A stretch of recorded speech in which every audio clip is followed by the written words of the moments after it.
Euro ২০২২-এর final. পুরো England যখন রুদ্ধশ্বাসে অপেক্ষা করছিল, ঠিক তখনই সেই ১১০ মিনিটের মাথায় জালের দেখা পেয়েছিলেন ক্লোয়ি কেলি। সেই থেকে তিনি ইংল্যান্ডের বড় ম্যাচের ত্রাতা। ফরওয়ার্ড ক্লোয়ি কেলি মানেই যেন জয়।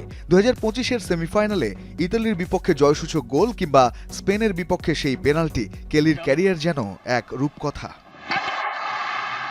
তবে এবার সেই রূপকথা উঠে এলো বাস্তবের বার্বি ডল হয়ে।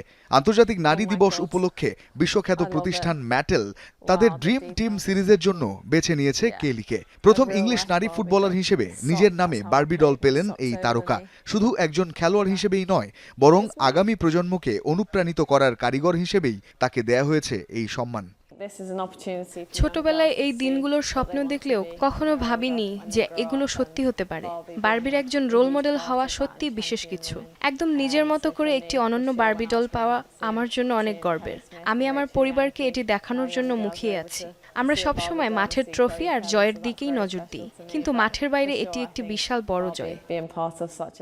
এই দলটিতে কেলির ব্যক্তিত্বের ছোট ছোট দিকগুলো ফুটিয়ে তোলা হয়েছে। কেলির আইকনিক সেই হাই পনিটেইল, হাঁটু সমান লম্বা মোজা এবং হাতে থাকা ওয়েডিং রিং সবই আছে এই বিশেষ সংস্করণে। কেলির পাশাপাশি এই ড্রিম টিমে আরও জায়গা করে নিয়েছেন টেনিস কিংবদন্তি সেরেনা উইলিয়ামস এবং মহাকাশচারী কেলি জেরার্ডির মতো ব্যক্তিত্বরা। রঞ্জন শান্ত, যমুনা স্পোর্টস।